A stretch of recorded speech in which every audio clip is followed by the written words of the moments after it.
I wanted to do a follow-up video of my Batman 1989 because there seems to be a lot of confusion and part of it is on my part. So I saw this figure. I don't know. People are saying that it's been on sale for 3 to 4 years. So it might have been. It's been a long, long time. And I saw it on Big Bad Toy Store, and it fairly quickly sold out. And so I looked on the Mezco site, and it was sold out on there too. I had waited on it for a while, and I apparently waited too long. But I was able to put myself on the wait list. So what Mezco will do, even if it's sold out, you can go on a wait list. And they finally said it's that I was getting one. And my assumption had been that it had been released and this was maybe a second run of the figure. Now I'm getting the impression from comments that no, this is actually the first time that this figure has been released. So people are saying that it's been 3 to 4 years in the coming, this figure. So maybe I'm getting it when everyone else is getting it for the first time. I thought people had this in their hand several years ago, but maybe not. So I almost never order anything directly from Mezco because of their shipping costs. But in this case, the figure was quite a bit more on Big Bad Toy Store and above Mezco price. And I couldn't get it from Big Bad Toy Store anyway because it was sold out. Now it appears to be available. So, so I've only ordered a few from Mezco, and they did something that they've never done before.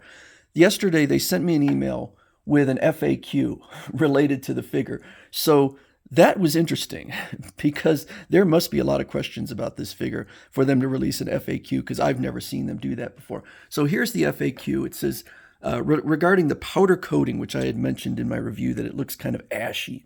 It says, in order to prevent any interior packaging materials from sticking onto the figure, which I mentioned that things stick to it, Batman 1989 edition was coated with a protective non-toxic powder. The powder will wear off over time with continued handling, although I don't tend to handle my figures very often. If you would like to facilitate the removal of the powder, you may blot the body with water and a soft microfiber cloth. Do not use an abrasive cloth or paper towel to remove the powder as to avoid damaging the rubber material. So that tells me a few things. First of all, that the material might be kind of delicate. If even a cloth, a paper towel could damage it. And that this kind of ashy look will go away over time if I handle it.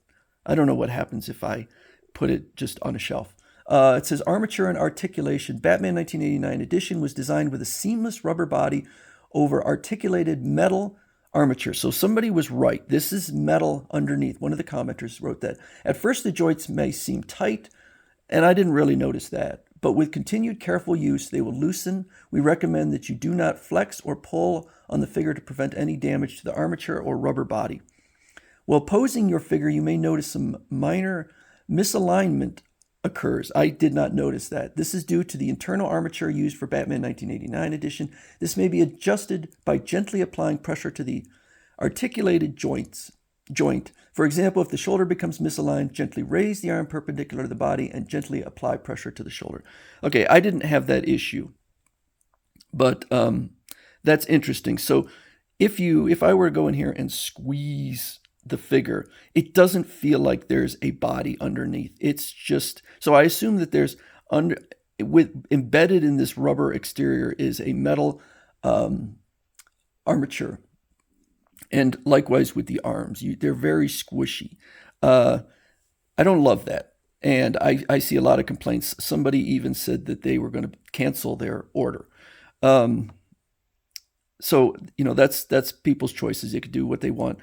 And I don't blame anyone. So this is a very, very different kind of figure from any of the Mezco figures I've seen before.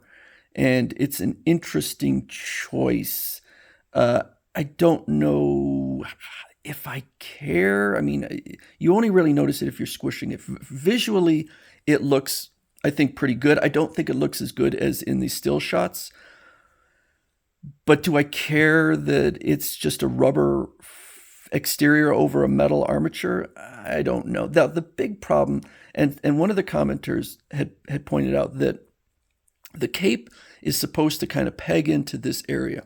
And that, and another commenter wrote that I failed to mention that there is a second cape which does not have the wiring in it, and that's correct. That was in a different section of the box, and I just forgot to mention it.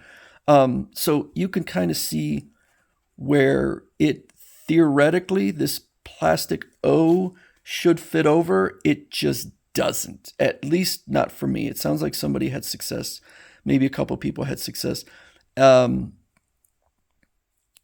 couldn't get it on, and I'm just not willing to, I don't know, use a tool or jam it on. You can see that I assume this is glued on, and it's not. So there's a lot of fabric kind of in here. This is the cape without the wiring, and you could see I could trim that, but it's already a little. I don't know if it's just secured, and I guess maybe it's secured where this. Yeah, I guess where these strings are. That's how it's secured. It's not glued on.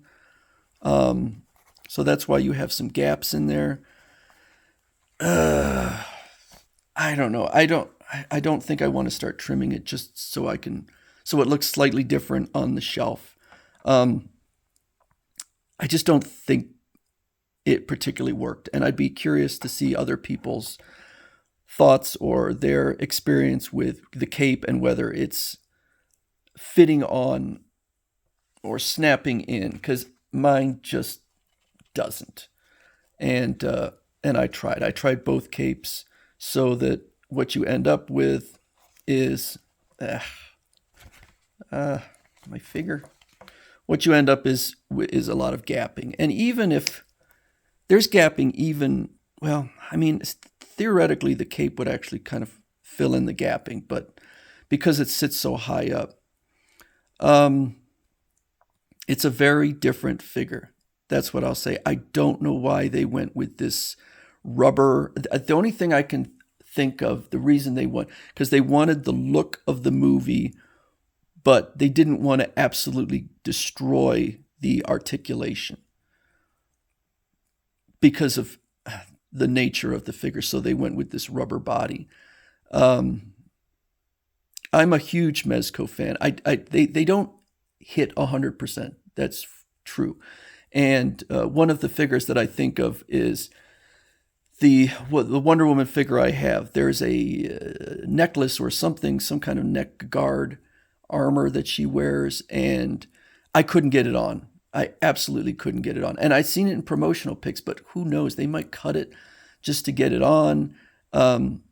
But even removing the head and trying to slip it on, it wouldn't go on. So it's not that Mezco has never made a mistake. And given the amount of time it took for them to release this, it's entirely possible that they were having challenges. And so it's not a perfect figure, that's for sure. But I don't regret getting this one. There's figures that I do regret getting, and this is not one of them. But I do think that there was obvious challenges involved, and this is what you get. So people have to decide whether they want to go ahead with it, and it is available now. So anyway, that's a follow-up to my discussion of the 1989 Mezco Batman.